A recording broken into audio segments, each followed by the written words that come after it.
Yeah, do we do tarot cards usually for this? I'll do this one. Okay. Welcome to What's Brewing, the Tea Tales and Talks mini episodes where we relax, sip some tea, and dive into your spooky stories.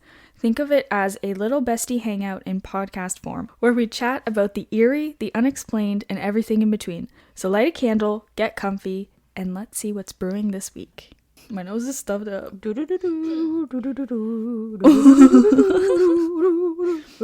We have some wonderful stories to share for this month's What's Brewing episode. We're posting this a little bit early because it's going to be spooky season in a couple days. Peak spooky season. Peak spooky season. And also because we skipped, I think, the last 2 months of these. Yeah, probably. It's fine. We won't talk about it. No one needs to know. Nobody needs to know that. So yeah.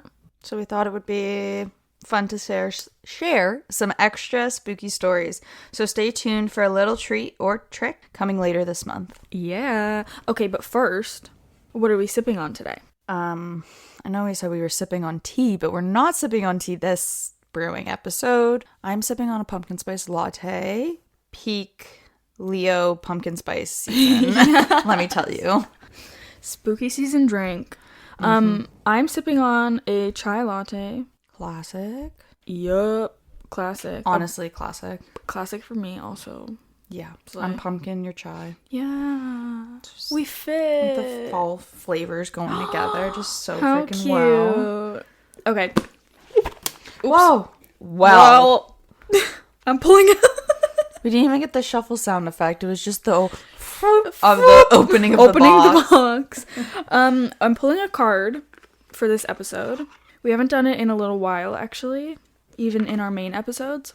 But the card that just popped right out of the box. Literally, she hopped. She jumped. She jumped out. She flew out. We got the Stag Spirit, which is for leadership. And it's number 39.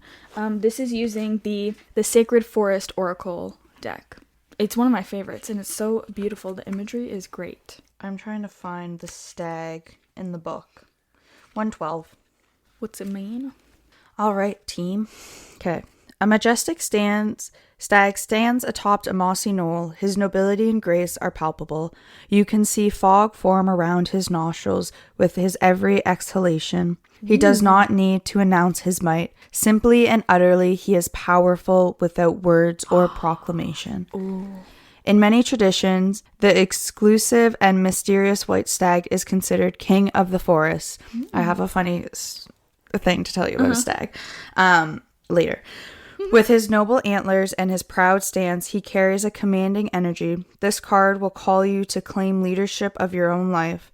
This is the time to step out of the shadows and become a beacon for others. Don't allow anyone or anything to dim your light.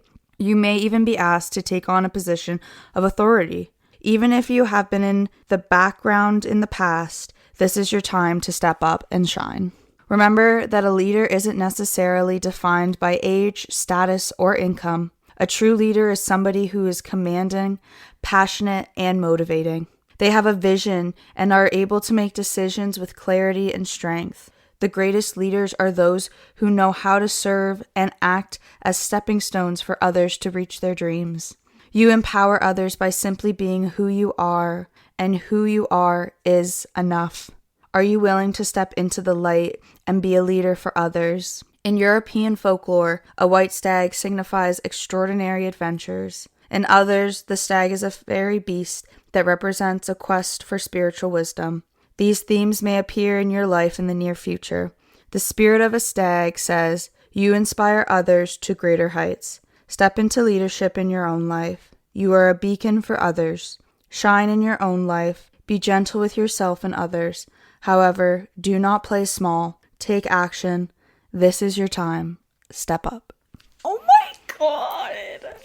That's really cute. I love that. I like it. So not only did I see 2 deers this morning at church Really? through the windows, but for my family crest, Yes. it's a stag that's like in front. And on my grandpa's tombstone, there's a stag. Oh my god! So like this stag is It's very connected to you. Yes. I love that very much.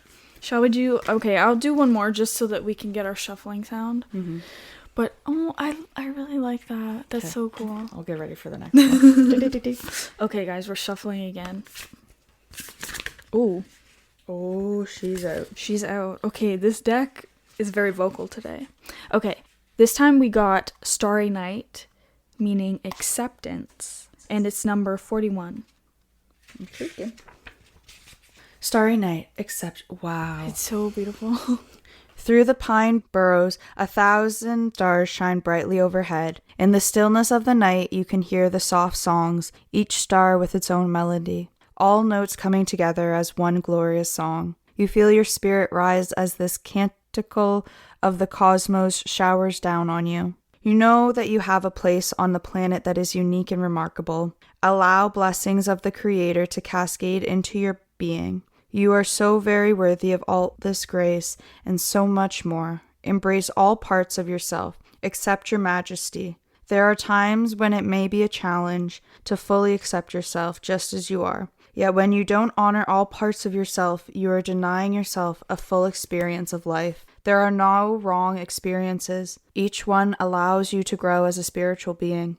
Some people say that they can never accept the dark deeds that have been done on this planet. There is no need to do so. Some things are just wrong. However, in order to bring light into the world, you must first accept yourself in all your permeations. What you deny in yourself runs your life. The more you accept yourself, the more fulfillment and life force energy you will have. The spirit of the Starry Night says, embrace your inner majesty. Accept your life in all its configurations. Every moment has profound value, even if it doesn't seem like it. Forgive yourself and others.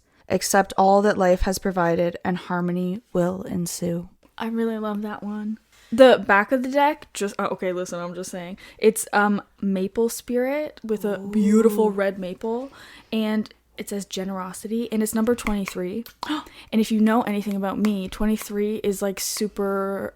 I got a weird thing with 23. She loves it. So, I don't know, that's crazy. What a good deck, girl. It's cute, isn't it? It's very nice. It's a little cutie pie. Aww. I like it. Oh, upside down. It's okay. Okay, thanks, Denise. Denise. Anyway, so that was kind of cute. I like that. I forgot something I was gonna gift you. I can't tell you because it was a like cute little surprise that fits the vibe. Now I'm bummed out. It's okay. It's okay. Next week our vibe will be immaculate. It's gonna be very spooky vibes. Well, okay. Are we decorating? Maybe. We can. I will have to soon. We can. I've got... Let me know. I've got pumpkins. I got pumpkins. I've got the pumpkins. Don't you worry, girl. I got pumpkins. If you want to decorate, we can decorate. Next weekend, we can do our Halloween episode. It's not... Okay, it's like a little bit spooky, scary, but like more Halloween-y. Okay. Vibes, if you are okay with that. Yep. PG spooky. I can do. Okay. Yeah. Okay, sorry. I don't know why I did that. Intrusive thought. Okay. Oh, I already did it. Before we dive into the spooky, we already pulled a tarot card. We're on a roll today. We're following it. We already know. Episode 2, we got it down. We got it down. We found our format. Ooh. And it is no format. It's just winging it. It's just doing it. Trust the gut.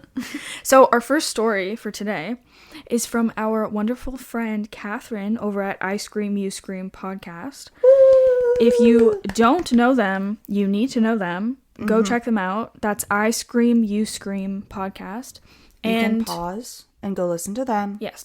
Follow them and then come back to us. We give you permission. You're good. Don't worry. And similar to how we do our what are we sipping on, they do like a little ice cream segment. Oh, very cute. That. Very fitting. So go and check them out. Okay. So for the first story, Catherine writes, when I was in about second... I feel like I can't read. Oh, it's because it's not zoomed in enough.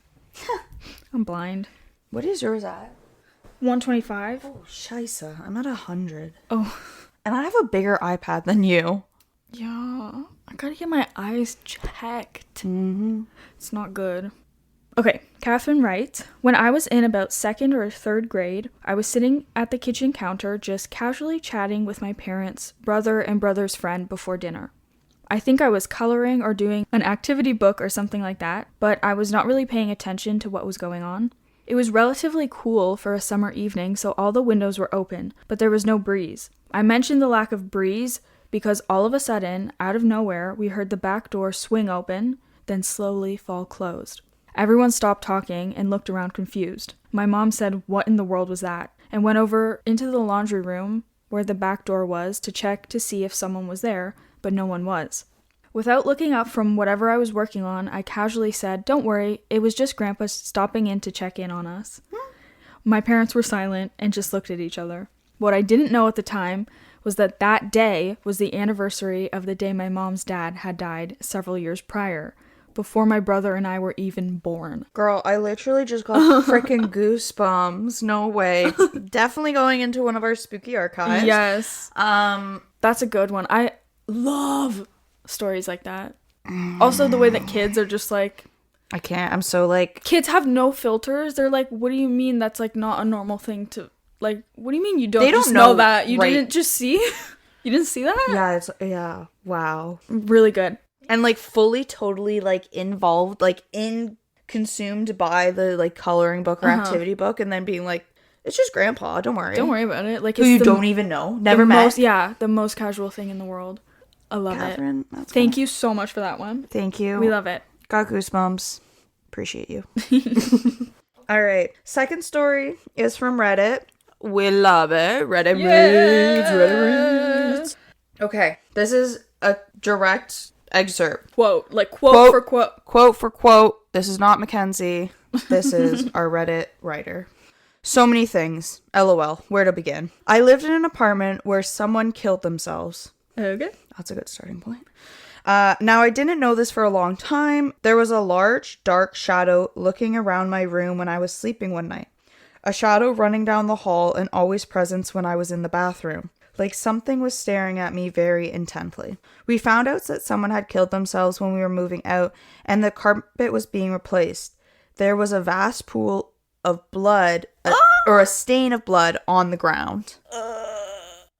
Also, the fact that that's all they wrote. They're like, yep, no big deal. Just I feel like that should have gone into the listing.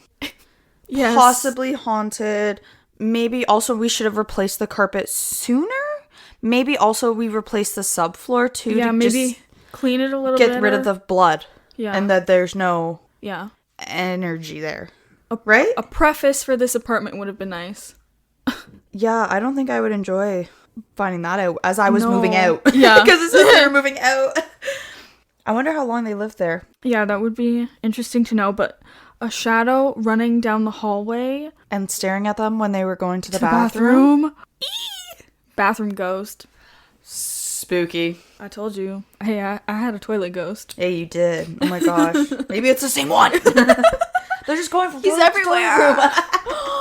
The bathrooms are portals. Oh. We figured it out. Well, they have mirrors. Yeah. Guys, you heard it here first. Listen. Okay, you can read this one too. Okay, our third story is from an anonymous listener. And I quote, "When I was a kid, I remember waking up one night and seeing a shadow walk past my bedroom door. I used to leave it open while I slept. It happened at least twice. I thought for sure it was my sister. So curiously wondering what on earth she was doing up in the middle of the night, walking around the hallway upstairs, I went to check. There was no one in the hallway, and when I checked my parents' room, they were asleep. My sister was asleep, and even our dog was asleep. It was so late, I figured I must have imagined it or dreamed it. Anyways, I now sleep with the door closed, still to this day." Oh my god. I sleep with my door open. Really? I have to sleep with my... Well, okay, I used to have, like, many experiences, so I have to sleep with the door closed now. That's crazy. Yeah, my door is usually open if I'm at home. It's usually because the dogs are like, I'll have a dog. Yeah. So I don't want them to get trapped. So I'll let them go in and out. Oh, okay. So they can have food and water. Mine is also because my dog is little, and it's so he doesn't run about the house in the middle of the night. He just sleeps with me in my bed. Yeah. It's bedtime, so. That's not my dogs. They're not little. The big boys. Mm-hmm. I like them big. I like them chunky. Moto was right. Oh my god. He knew exactly how I like my dogs. Moto likes you. I love that. Okay. Our final story. I'm so excited. Now that I've seen it in person. Yep. So recently we went on a little historic journey in our hometown. And there is a museum / historic site / old house that's like really beautiful and staged to look at like the same way that it was when it was original operating, like very, back in the day. You know the deal. You know the vibes. It's the oldest home, I think, in London, Ontario. Probably. And it's called the Eldon House, which is home to the Harris family in the early 1800s. If you want to learn more about the home and the family, I highly recommend checking it out. Whether online researching or taking a visit there, there's a lot of history in that house. And we did see it IRL. And Mackenzie went for the first time. And she witnessed the history. It was so cool. Not only do I love museums, but I love architecture and interior design. And so to be able to like walk through like in the house what it would have looked like. Yes. It was incredible. Like to be able to like go back in time and kind of experience what they would have experienced gives a lot of like clarity and light to all of the technology and things that have been developed that we have nowadays and we take for granted consistently. Yeah. Like, oh my gosh, walking around and seeing all the like the antler skulls and like from all over Africa or Angola, wherever they went, and having the dates on them, like 1900, like that was what they did for fun, like recreationally, and then they brought home these trophies, plastered them. Yeah. Now we just play like video games of like hunting animals. Yeah. Nobody's like really doing taxidermy or even like the artwork that they have, like these paintings, the frames. And the frames, the gold frames. That were, like, decorative and probably hand-carved and all that. Yes, like, everything was done by hand. Like, I just cannot... The artistry.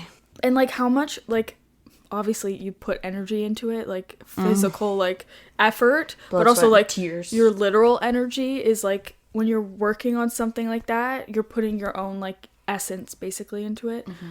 We don't do that anymore. No, the time and the energy does not go into the things. Everything is focused on like pre-manufactured, which is quick and easy to install, and like none of that was quick and easy. And I think that's why it's so beautiful. Yeah, because it's literally artwork, and to be able to see it so well preserved. And it's really, I love visiting like the homes, especially that are like preserved museums, because it's like walking into like a time capsule basically. Like for like a moment you get to experience like, oh my god, this is literally what it looked like. This was in like 1890. Like this is exactly what it looked like. Oh, we were out on the front yard playing the ball. What's the ball game with the freaking... Oh my god. Am I stupid? Croquet. But like, we don't do that nowadays. We don't play... They had those really big domino things in the yard. They were outside doing stuff. Yeah. They had a tea room, a drawing room, where they would sit and just drink tea. Like, and a library.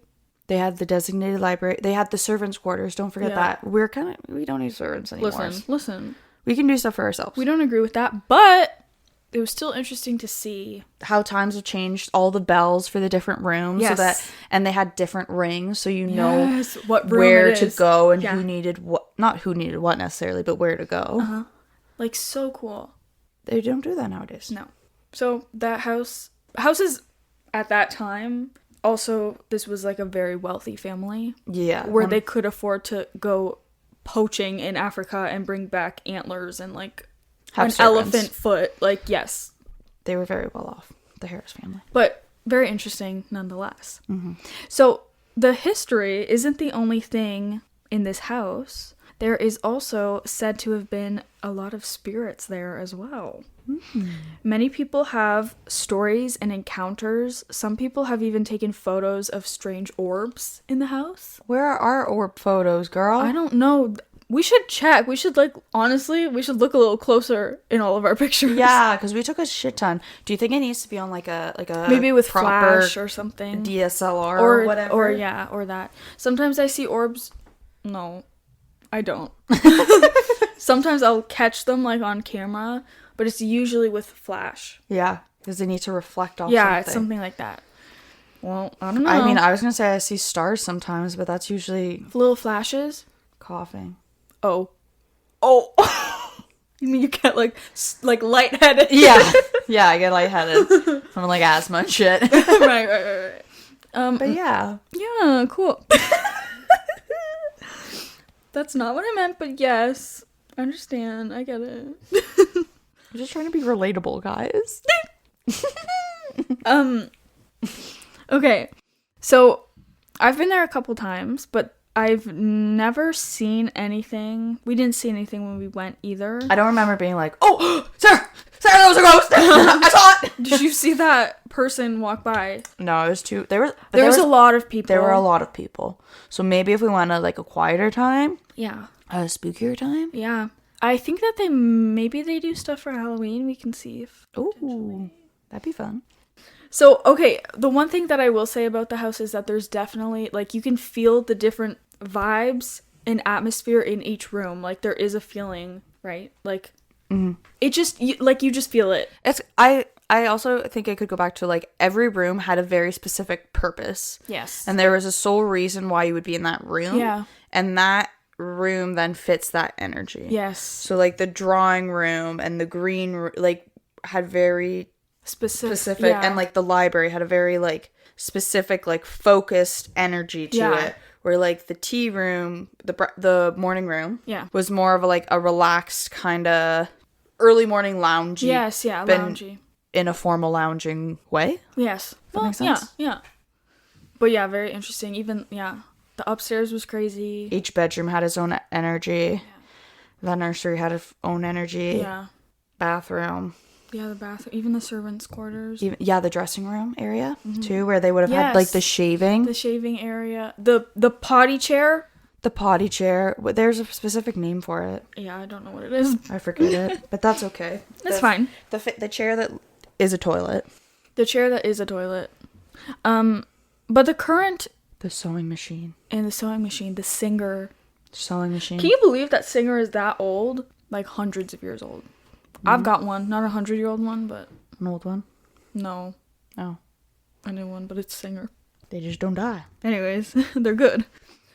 But the current ghost stories and sightings are all... What? Not a new sound!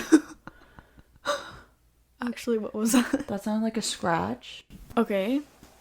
Feet up to the ground. Okay, I'm just gonna choose to believe that it was my dog upstairs. Okay. Weird. Cool. Okay. The current ghost stories and sightings aren't all that are linked to this historic site. There's a haunting legend attached to the home and to the Harris family.